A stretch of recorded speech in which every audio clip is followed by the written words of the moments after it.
Is Christianity a myth? Well, certainly some parts of it are. I mean, the religion exists, but the things it believes, well, those are not independently and rationally defensible. So maybe, sort of, kinda?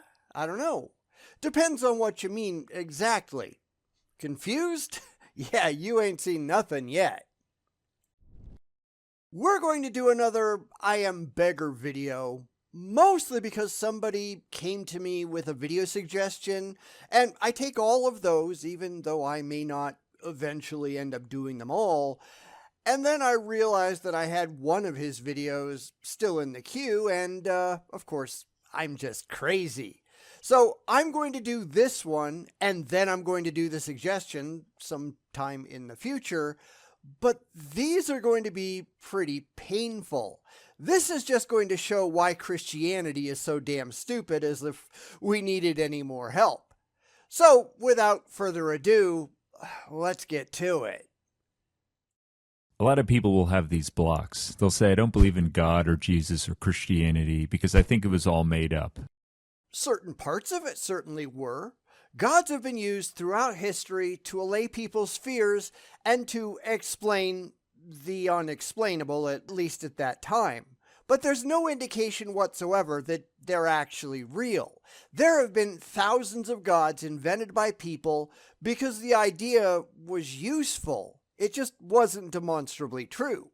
Jesus was at least partially a myth. Stories told by believers that changed over time because it was emotionally comforting. And Christianity, well, of course, I believe Christianity exists. I just don't think it's factually valid. You have no verifiable evidence that any of it ever happened at all, at least not the supernatural stuff. Maybe you'd like to trot that evidence out for us. No? Yeah, I didn't think so. It's a myth or a fairy tale or a legend. They'll say that Jesus is just another mythical god pieced together from other mythical gods that already existed, such as Mithras, Horus, Dionysus, and others, or that there's really no evidence in the first couple hundred years that proves he even existed, or that some guy named Jesus, not the Son of God, probably did exist, but everything else about him was made up and added on later. I just let that run on because there's a lot of stuff and it's just easier to handle it all at once. So, yep, that's pretty accurate. And in order to convince me otherwise, you're going to have some pretty solid evidence. And I don't think you've got any. Of course, I'm willing to let him try, but it is only evidence that's going to convince me, and no theist that I've ever talked to, and I'm into many, many thousands of theists at the moment who have tried, not one of them have ever come up with anything of any demonstrable value for their claims. They just really want it to be true, but that doesn't make it true. Granted, I know all of this is just an intro, so I'm not going to spend too much time here because it's not where he's really going. I'm hoping he's going to provide some evidence, something, to prove all of those misconceptions wrong, but let's be honest, who are we fooling? It's just going to be a whole lot of empty claims, blind faith, and it seems to me theology, because that's all they actually have. Now, maybe I'm jumping the gun, I don't know. So I guess we're just going to have to wait and see. Now, I'm not going to say a lot about these, but I will say this. If you're not going to say a lot about it, then why are you making a video in the first place? What is your point in all of this? I think it's an honest question, and as we all know, the religious don't have a lot of honest answers. They just really want to believe. But wanting to believe, that isn't enough. But I think I broke in the middle of a thought, so let's get back and see what he's going to say. For the first, this idea that Jesus was just an amalgamation of other ancient mythical gods who, according to this, had virgin births, were baptized, had 12 disciples, performed the same miracles, and were crucified, died, and resurrected as Savior of the world.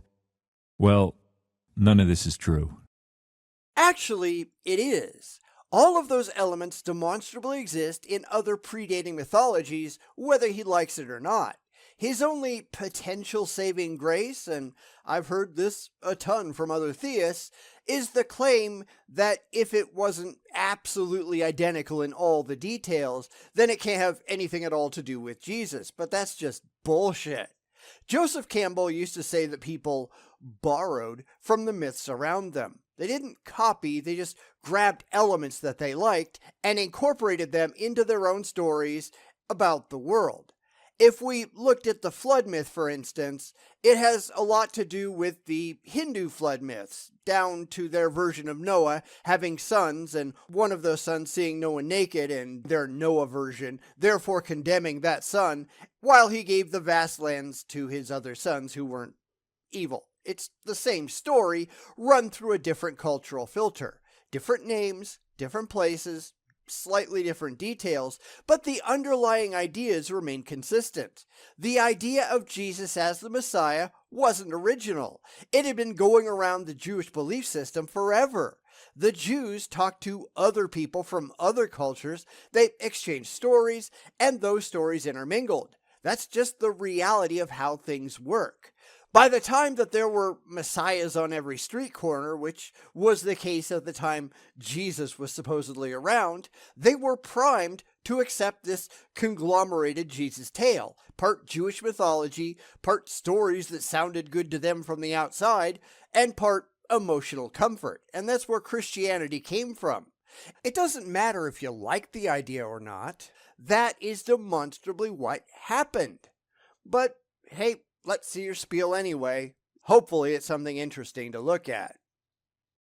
These claims can all be traced back to a couple guys in the 18 and 1900s who had no evidence. Wrong! We've known forever that these other religious messiahs existed and that they all had very similar characteristics to the biblical Jesus. He's just projecting. He has no evidence, but he doesn't like the idea and therefore, well, it just can't be true, right? Except that's not how evidence works. We can actually trace the movements of the myths across time and across cultures. We know with surprising accuracy when the people over there got the information from the people way over there and incorporated it into their beliefs. I mean, seriously, go read Joseph Campbell's Masks of God series, especially Volume 2, which covers Eastern mythology. It lays it all out there in quite a bit of detail. I've got my own copy sitting right here on the corner of my desk as we speak.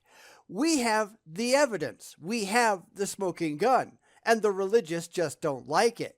I find it funny that they, who have no evidence, pretend that others have no evidence when we do. Pot calling the kettle black, huh? But if it is so easy to prove wrong, let's see him do it, because I don't think we're going to be impressed. Actually, all the evidence we do have shows these ancient mythical gods are really nothing like Jesus at all. Not identical is not completely different. I knew he was going to get there sooner or later. I told you so before. Because this is the only card that he really has to play. He has to believe that Jesus was a real boy, but they've got no evidence whatsoever to support it. They just take that part on faith. Then when Jesus starts to look an awful lot like other mythic figures, they get really upset because they can't accept that. You know, faith and fifis and all. And they have to insist that Jesus, their personal interpretation of Jesus, well, that had to be real. You know, all the stories are true and stuff. So there.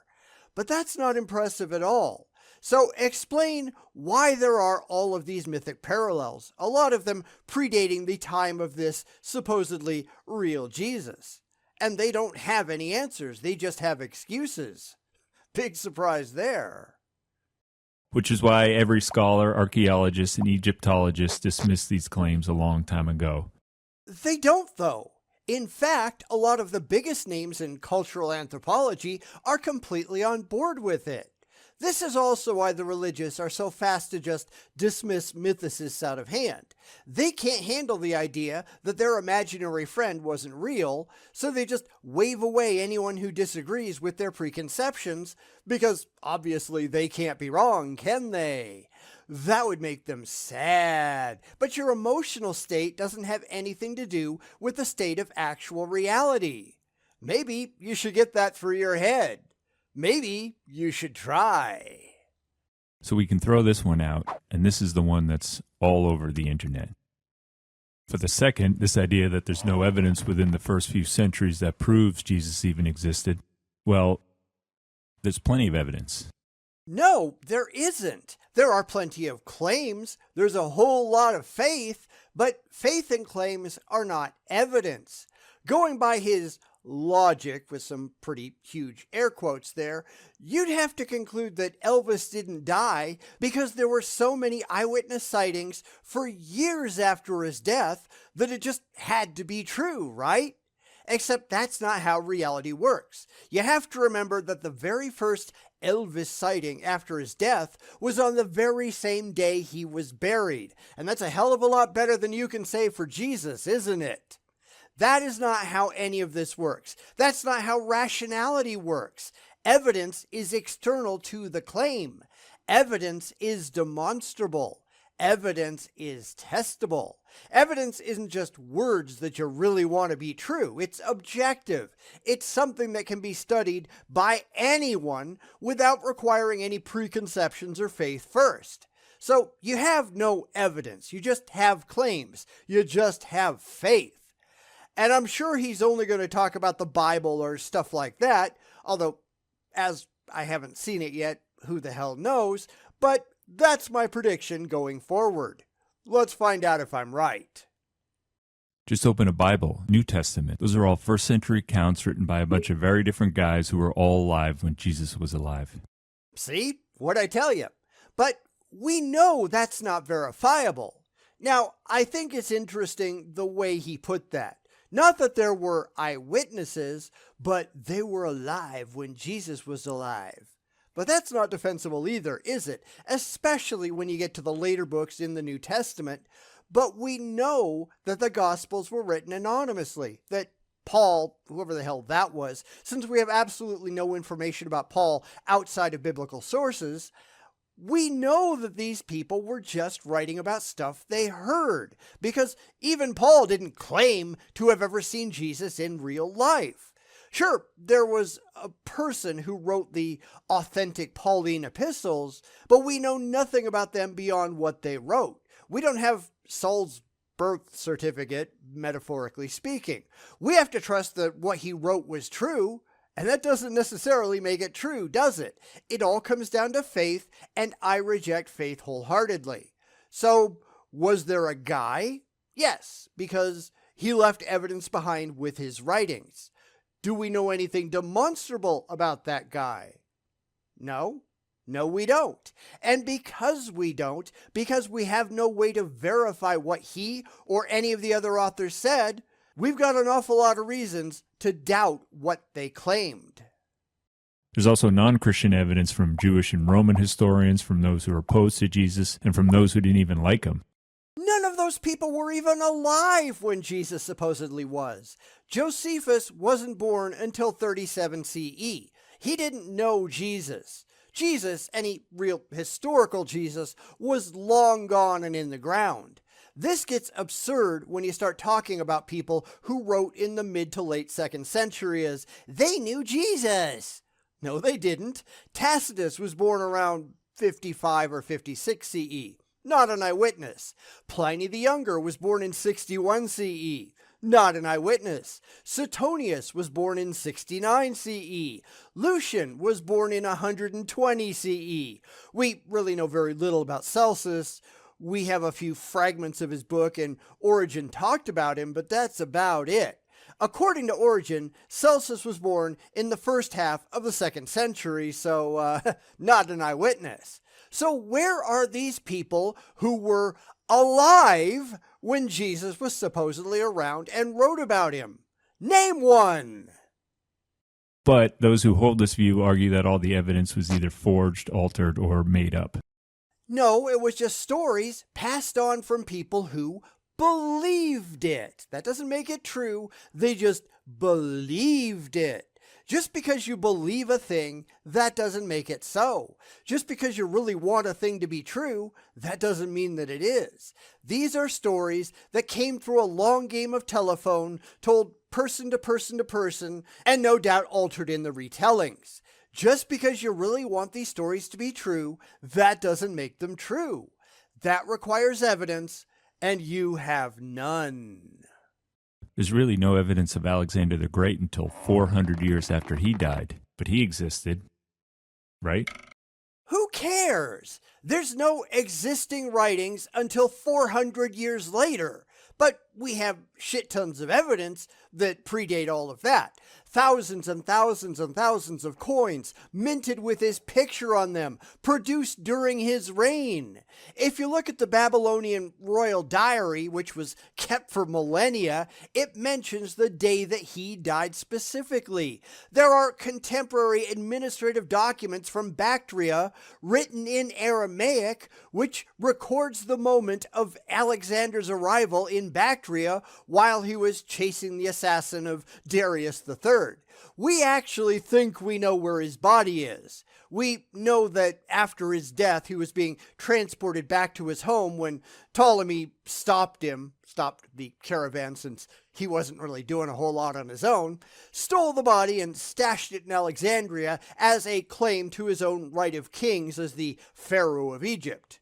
Currently, it was thought that Alexander the Great is in the tomb attributed to Mark, but the church won't allow science to verify it because I think they know they've got nothing to gain and everything to lose if they do. They kind of learned their lesson with the forged Shroud of Turin, and all the evidence shows that that's the most likely explanation, but we don't know, and we'll probably never know, but there's a ton of evidence for Alexander the Great that you don't remotely have for Jesus, and you got to get that through your head. Even if you don't believe in Jesus Christ, Son of God, you can't just throw away all the evidence. That's too easy. But there is no evidence. There are only claims. I don't care if it's easy. I care if it's true. The religious, they just want to believe it, but I only care about the facts. Where are the facts? The demonstrable facts. The facts that you can actually back up. Make sure you present those, won't you? Because I don't think you can. Oh, because they can't, because they don't actually exist. And this is where you get the religious whining, but you don't have evidence for most people in antiquity. You're right. We don't. So what? I'm not claiming that those people are real or that they matter. You are. If you want me to accept that this specific person from antiquity existed, then you have to have more than, but I believe it, because I don't care. You have to be able to demonstrate it to me in a way that is rationally convincing. If somebody comes up to me, as actually happened on Reddit maybe a half hour ago, and said, but you don't have evidence to believe that Plato is real, fine. I don't care. If it turns out Plato wasn't real, I don't give a shit. Doesn't affect me in any way, shape, or form. I don't care. But Christians can't do that with Jesus, can they? They can't just say, well, if Jesus wasn't real, so what? They have to have Jesus, because without Jesus, their entire theology collapses. You have to be able to do better than, but I really believe it. And they have not done so. I don't accept your empty claims without evidence. You just have to do better. Which is why today nearly all historians, whether Christians or not, accept that Jesus existed. Bam. And we've done that before. Consensus means absolutely nothing. Only evidence does. What is your acceptance based on, and where can I examine your evidence to find out if it stands up to rational scrutiny? Because it sounds good to me, or it's a mundane claim, or for the sake of argument. None of those are impressive at all. You have to do a whole lot better than that.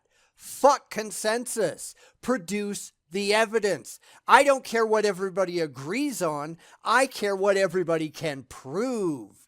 And they can't because they don't have any. The second you say that, they're completely flabbergasted. They don't know how to respond. Then they start insulting you and walk away because they have no actual evidential support like they need. And that's kind of a them problem, don't you think? Which brings us to the last one, that some radical preacher named Jesus probably did exist, but everything else about him was religious embellishment at best or completely and totally made up at worst. Or this is just another case of human inventiveness, which we have more examples of than we need. Telephone is a game. It always winds up the same way, with the story at the end bearing very little resemblance to the way it all started out. There is the assumption that all of these tales were accurately transmitted because that's what they want to believe. But they reject that for any other religion, don't they? Islam claims that the teachings of Muhammad were accurately memorized by his followers and written down later. So why don't Christians accept what it says in the Quran? Because they don't want to, because they don't care. They are emotionally attached to their own told tales, but not to anyone else's. However, your own warm fuzzies don't equate to truth, and that's why I care only about the demonstrable evidence, and they still don't have any. I'm sure the people who told the stories thought it happened. They thought it was accurate. They thought that what they remembered from when they were told it, that they were telling it the same way to the next guy, but we know that human memory doesn't work that way. It's why testimony is so horribly unreliable and the least reliable thing you can have in a court of law. And that's all they had to go by for the first couple of decades. That doesn't make any of it true, and they've got to get that through their heads. Some say it was made up by his disciples, the Romans, by Constantine, by a bunch of rich white guys in Rome who wanted a lot of power, or just by sitting around the campfire telling stories over and over and over again. I don't think any of those are true. I don't think it was a conscious effort to deceive necessarily, although there are dicks out there and always have been. I think it was just humans doing what humans do, talking about stuff, and as the human memory is inherently fallible, stuff just changes in the repetition. When you have nothing but verbal tales being told for decades on end, it's virtually impossible to keep the story straight. In fact, how would the early followers even know if they had the right story? It's not like they can just look it up online. They heard it from someone who heard it from someone else, and so on, and so on, and so on, and so on, with really no way to go back to the original source to verify that the story that you've got is the same one they told. They are also subconsciously encouraged to make their story the best story they could. It's not necessarily dishonest because we all do it. That fish you caught, that just keeps getting bigger and bigger in the retelling, right? Why? Because you want to feel like your religion is better than the surrounding religions. Humans are naturally competitive. They want to feel like they are better, even incrementally so, than others in their own little in-group. Early Christians wanted to convince members of other local religions that their religion was better. So embellishing it a bit here and there, even if you're not doing it specifically to deceive, that's normal human behavior. We see it all the time, both in religious and non-religious circles. It's not necessarily dishonest, but it absolutely is human nature, and we can prove that it happens. Well, the earliest evidence of Christianity that's pretty solid shows it was already fairly well established by around 64 AD. So what? Because we can show that the belief that Elvis was still alive was firmly established within weeks of his own burial. Big deal. That doesn't mean that Elvis is still alive. The first story that Elvis was still alive came on the very day that he was buried. Somebody saw him at a bus stop or something like that. I don't remember the actual details. The idea that this couldn't have happened that fast is just absurd. We can see it happening in a matter of days, weeks, not decades, which is what happened in the case of Jesus, especially when you're talking about a very small number of people in a very confined area, which is what happened with the Jesus followers. You are going to get a very strong belief in a very short amount of time. Hell, go research some of the local lake monster tales sometime. You can get all of the locals on board really, really fast. But that doesn't make the lake monsters real, does it? And most of the New Testament is thought to have been written between the 50s and the 70s. Not really. I mean, Mark was somewhere in the late 60s, maybe up to 75 CE. Matthew was around 75 CE. Luke was 80 to 90. And John somewhere between 90 and the early part of the 2nd century. Nobody thinks they were written that early. Nobody. Nobody that isn't relying on blind faith and wishful thinking, at least. So we know it couldn't have been made up after this. And it's unlikely that his disciples made it up because, well, they all died very brutal, violent deaths for it. Says who? Oh, right, church tradition. For most of these supposed disciples, they just kind of vanished from history the moment that their part in the Bible ended. Then the church came along and made a bunch of stuff up with absolutely no evidence to support it. Besides, who cares? Just because you die a horrible, brutal death, that doesn't mean the stuff in your head is actually true. People die for stuff that is demonstrably false all the time. Just because you believe it, that doesn't make it so. This is one of the things that pisses me off the most about the religious. They think that just because they really like an idea, that must make that idea true, and that is total nonsense. Just because you've been told a story all your life, that doesn't make it so. Go out and try to verify it beyond the comforting confirmation bias in your own echo chamber, and maybe you'll have a point. You won't be able to do it, but hey, at least you will have tried, because I know I tried, and look where I ended up. And yes, people die all the time for things they believe are true. But would you die for something you knew was a lie? That assumes that they knew that it was false. You haven't established that. They could have been completely convinced that what they believed was true and been wrong. Look at the Heaven's Gate cult. They really believed that there was a spaceship in Halley's Comet, and if they just killed themselves before it got there, they'd be whisked away to whatever it is, whatever they believed. Whatever it is, they believed it. They were just stupid, but they believed it. It was still wrong, though, wasn't it? So this is where we're going to stop for the week. I honestly didn't think this was going to be a long video, but there's just so much concentrated stupid here that it just all has to be addressed, so it's going to be 2 videos. I know this is I Am Beggar we're talking about here. I knew that going in, but I'm always shocked at just how dumb these people really are. I mean, really concentrated, activated, unadulterated stupidity. It's no wonder what they believe, but it still kind of gets you when you say, God damn, they're dumb, aren't they? And speaking of that, I just had another encounter with a theist who was trying to justify absolutely everything they said from a Christian perspective. Yeah, I don't care about your perspective. I don't care about your faith. I don't care about your worldview. He tried that one too. It's like, here's all the shit that I just assume is true, so from all of my bald-ass assumptions and wishful thinking, it's entirely justifiable that everything I believe has to be true, so there. The second that I pointed out that none of that was remotely rational, he ran away. The moment they can't rely on just wishes and dreams and here's what I believe, they can't handle the conversation anymore. They can't justify any of it rationally.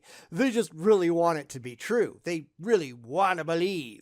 Oh, he paused for a couple of parting shots, which is always a mistake. I just pointed out that everything he was doing was wrong, how it was all just standard operating procedure for the religiously delusional, and of course, I got in the last word, at least so far. Who knows if he'll even come back, but we'll see what happens.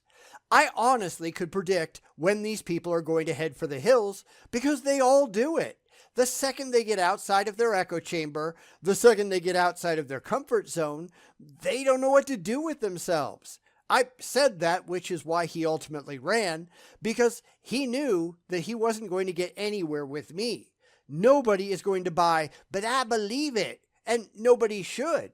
You can't just let these people get away with their childish victimhood narratives. Call them out on their bullshit. The only thing they could do to disprove it is to stick around and have an intelligent adult conversation, which they absolutely cannot do. They can't. They won't. They just run. Because what the hell else is new? Occasionally, we get to a video that's just so dumb that your mouth just hangs open in disbelief, and this is one of those videos.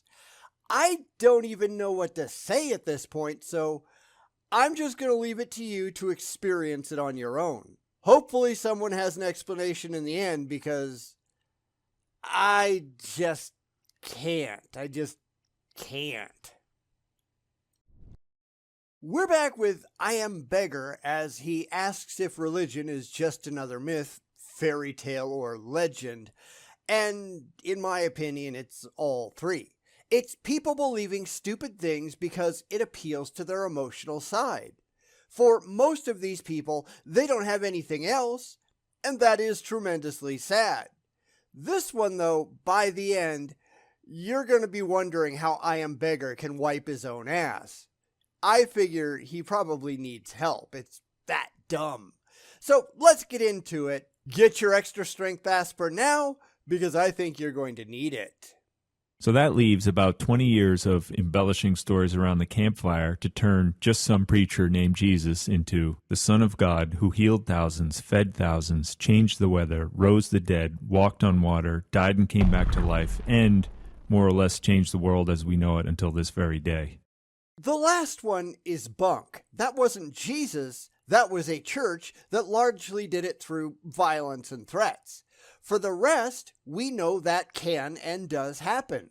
People were telling stories about Elvis being alive. Sightings were being made on the very same day that he was buried. So it doesn't take 20 years. It can be done almost instantly. And there are other examples that I could bring up, so it's not just a one-off.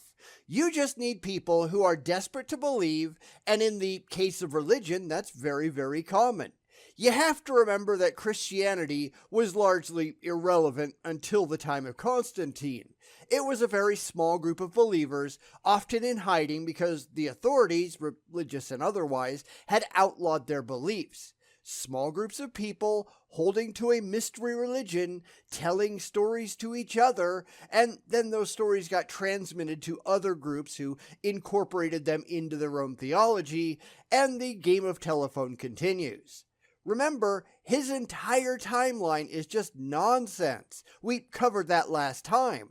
But even 20 years seems perfectly reasonable given the actual circumstances. People who didn't witness anything, people who didn't demonstrably ever know a real Jesus, people just huddled in a room, afraid for their lives, telling stories to each other. I mean, David Koresh convinced a whole lot of people that he was the Son of God in less than 2 years. It's really not that hard when people are gullible and just really want to believe. Now, I can embellish with the best of them, but that would have to be the most mega mother of all embellishment in the history of the entire universe. Nope, it's very common, especially when we see very similar miracle claims being made by competing religions. It's not surprising that people will want to say, oh yeah, well my guy can do that too, and then that just gets incorporated into the mythology. Remember, they didn't have a standardized belief system. It was a bunch of little churches believing what they thought sounded good to them. Even Paul wrote about the heresies in the churches. He had his own ideas about what people should believe, and he wasn't an eyewitness to anything. What we see today is just the crap that's left over, that anonymous authors wrote down, and that the growing church, once it was made legal and mandatory, wanted people to accept because it gave them power and influence and, most importantly, money. There's no evidence for any of it. It's just stories and wishful thinking, and that is never going to be enough. Not to mention that all the people you're embellishing it for were alive when Jesus was alive. Not necessarily, and just because they were alive, that doesn't mean they saw anything or knew anything. Back then, you rarely went far from where you were born. long distance travel was hardly a thing. If someone says, hey, there was a Jesus guy way the hell over there, and this is what he said, you had no way of verifying any of it. If it sounded good to you, you believed it, and if it didn't, you didn't. It doesn't matter if any of it was true, because you were not in a position to verify anything. And then somebody just comes along and tells you another story about Jesus, and because you're already primed to accept Jesus things, having decided that the first Jesus story sounded okay, you just take that one in uncritically too. And that's why if you read all of the gospel stories that didn't make it into the Bible, they're telling some pretty bizarre stories. It's all kind of silly shit. I mean, go read the infancy gospel of Thomas sometime. You'll wonder what the hell the author was smoking. Are we supposed to think that it's true because it was written at a time where somebody might have known a supposed Jesus? Most Christians don't buy into it because it's really, really dumb. So don't be a hypocrite. That's not how reality actually works. So you can't get away with too much without somebody saying, yeah, that didn't happen. I was there. Except that's just an assertion that we know didn't happen. Some guy in the north of Palestine won't have the slightest clue what's actually going on in the south of Palestine. There might be stories running around, but there's no way to verify that any of the stories are true. That's why history was a rumor mill until relatively recently. Even when it was written down, that doesn't mean the actual story was true. There are some fragments of actual history in the Homeric epics, but there's a whole ton of just pure fabrication as well. Geoffrey of Monmouth wrote a supposed history of King Arthur, but a lot of it is just made up. It's mythology. The same thing happened to Jesus and a ton of other possibly quasi-historical figures. Myth-making is not history. Rent a clue. Myth and legend would have created a more predictable figure. And the experience of Jesus is so unusual that something much more substantial than the imagination is needed to explain it. I don't think so. A lot of the basis for the Jesus myth came from the ancient Jewish writings that were expecting somebody to come and save them from the Romans. Or at least in that moment, it was from the Romans. They've always had this Messiah story, but it kind of changes depending on the current situation. The things in the modern Old Testament, they were written before the Romans were even around. The Jews just assumed that they must mean the Romans, and that was probably a moving target over the years, and Jesus would have to save them from the current threat that they faced, whatever that happened to be. Well, if there was a real Jesus, and we still have no evidence for that, but if there was a real person at all that everything here was based on, obviously he didn't save them from the Romans, did he? So the story had to change. It couldn't have been an earthly threat, but now it's a supernatural threat. It was people desperately looking for a way to rationalize their beliefs, so it becomes mythology, not history. It doesn't even matter if there was a real Jesus analog, because the same thing happens. It's still a story that you're telling, that you really have a vested interest in believing, and you gotta kind of make it fit in with the world that you live in. That's just how humans work. Jesus isn't the exception. Jesus is the rule. Bam. I'm sorry, but that bam doesn't make it more believable. It just makes you look really silly. Just saying. But I'm sure you could argue any one of these points very well, and we could go back and forth and not really get anywhere except on each other's nerves. That's why you need evidence, and the religious just don't have any. We can point to lots and lots and lots and lots of examples of mythologizing. You can't point to a single demonstrable example of a real magical god figure coming to Earth. Anything that you can verify with demonstrable evidence. Now, I can't say absolutely that it didn't happen, but we sure can't come up with any rational reason to think that it did. We understand the human desire to believe, and human emotional foibles. Just because you've hit on a story that you really, really like for emotional reasons, that doesn't make it true.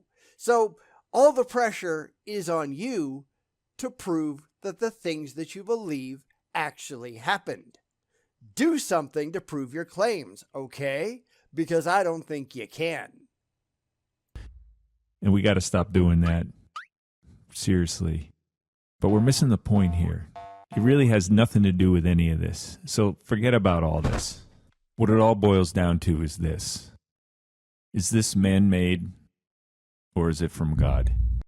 That's not the question, though. That's a false dichotomy. The answer is it man-made or not man-made? These people can never answer the questions that are actually being posed to them. They have to grab those goalposts and go for a jog. You haven't established any gods as a coherent possible answer yet. That's an assertion, and you're nowhere remotely close to that yet. If you want to get to that point, you've got other things to do. There's a whole lot more steps before you can even consider God as a candidate explanation for anything. This is a problem for the religious because they have no way of getting to that candidate explanation. They have no way of showing that it's reasonable to even wonder about yet. It doesn't matter what you want to be true. It doesn't matter what you have faith in. It matters what you can prove, and this is just an attempt to gallop off into La La Land with the goalpost strapped to your back to what they really wish was the case instead of what they can demonstrate is the case. Don't let them get away with it. Stop them in their tracks. Demand they back God up as a valid candidate explanation instead of, say, well, I don't know, Zeus or invisible, intangible Bible-writing pixies. Until they can do that, it's not an explanation. It's an assertion, and they have to be able to do a whole lot better than that. Now, my question is, don't you think you'd be able to tell the difference? How? Because one of them has demonstrably happened many, many times in human history, and the other, it hasn't. Because you claim that the former has happened for every religion but yours, but that doesn't make it true. Every other myth, every other God story, it was all made up by mortal man, but yours? No, yours is different. That's just special pleading. Yours isn't different until you can prove that it's different. Your Jesus tale is on the same footing as Muhammad splitting the moon in half, or the seventh avatar of Vishnu rescuing his wife by creating an 18-mile-long floating stone bridge so his monkey army can make it from India to Sri Lanka. These are just stories. Your stories aren't automatically true because you really like the idea. Stop being a dumbass. It's not a good look. I mean, wouldn't the gap between what is man-made and what is divine be huge and immense? You're just assuming that there is any such thing as divine in the first place. This is one more problem with the religious. They're just asserting things that they cannot demonstrate at all. Please present any evidence whatsoever that the divine is an actual thing. Go ahead. We'll wait. They can't do it because it's an article of faith, not an evidentially supported idea. It's why he was just shoving God in there a second ago, because that's the only thing he wants to be true. But what you want is irrelevant. What is actually so, that's what matters. And that's why you have to have evidence to back up your claims. It's why you have to keep an eye on what they're saying, because it betrays their obvious and laughable biases. They are completely unaware, so we have to be. We have to be the adults in the room. We have to point these things out, but it's ultimately useless because they just don't care. They just want to believe. This is why this video is not being made for us. It's being made for the people who already take all this crap on faith. And that's why it's so dumb. Big surprise there. I mean, if I put something in front of you and said this was either man-made or from God, don't you think you'd be able to tell just by looking at it? Absolutely not, because God is an ill-defined concept.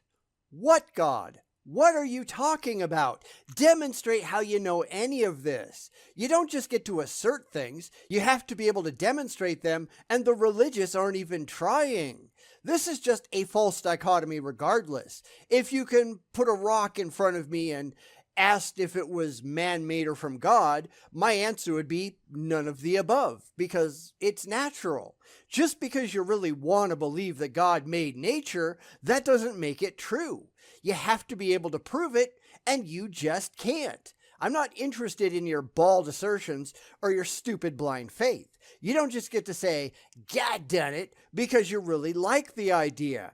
That's an empty, unsupported idea until you can come up with evidence, and let's be honest, you don't have any. You're not even trying to find any. If you did, you wouldn't need faith, and this is just stupid. Try to get to something a little more intelligent if you would, please. But I'm not holding my breath.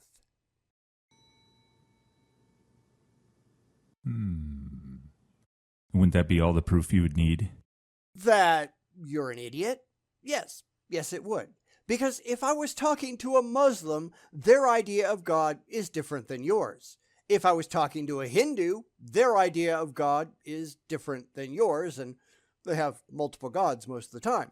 You don't win just because you're the one who showed up to the talk. So, what do you mean by God, and where's your evidence that this God that you're describing actually exists, much less actually did anything? That's the thing. You need to be able to draw that direct causal link between a real God that you can prove is actually there and the thing that you're claiming that it actually did. Leave your faith at the door because it means absolutely nothing. Come back when you've got something worthwhile to discuss. I think you could tell. I think we all could tell because we all have that built-in meter inside us that detects on one side and truth on the other. And mine right now is just screaming, bullshit! Listen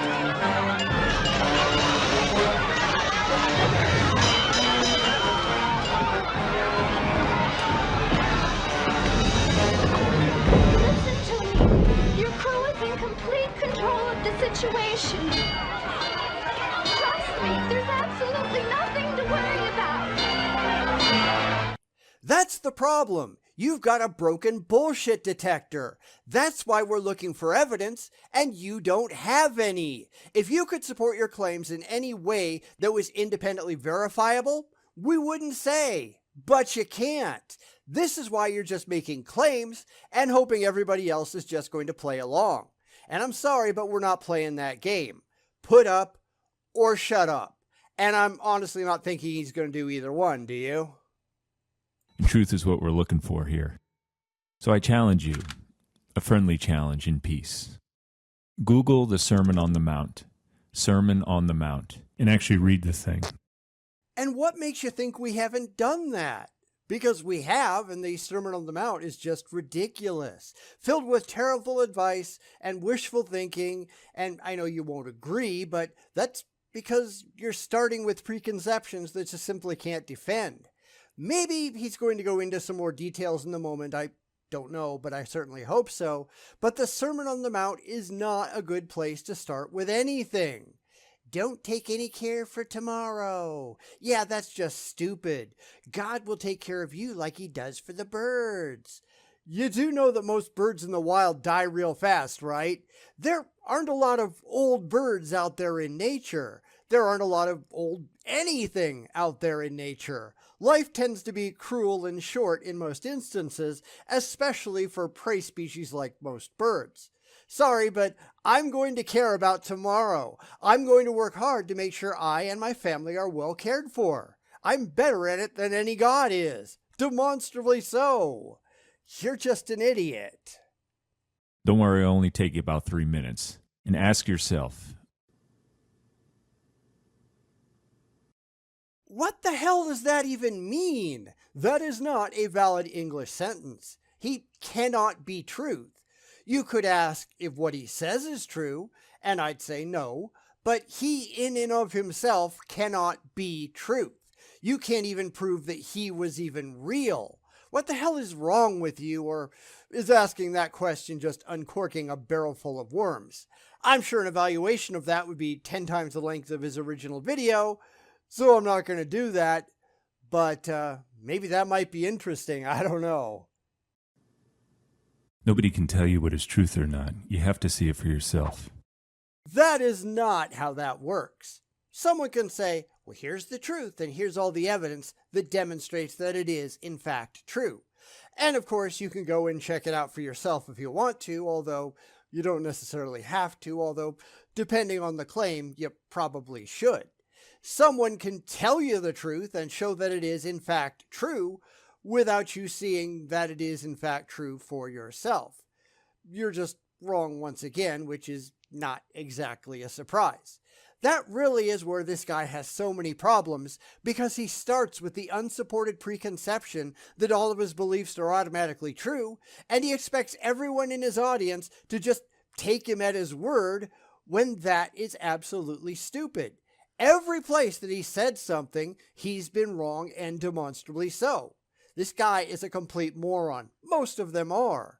Why can't we get any intelligent apologists? Anybody with a brain? Anybody with evidence? Anybody who actually has a fucking clue what they're talking about?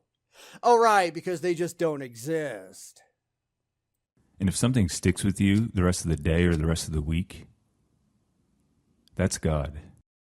That's bullshit. That's just another assertion thrown out there because it appeals to him on an emotional level. That doesn't make it true, and he's pretending that he cares about truth. We know he doesn't. None of them do, but he's at least playing make-believe.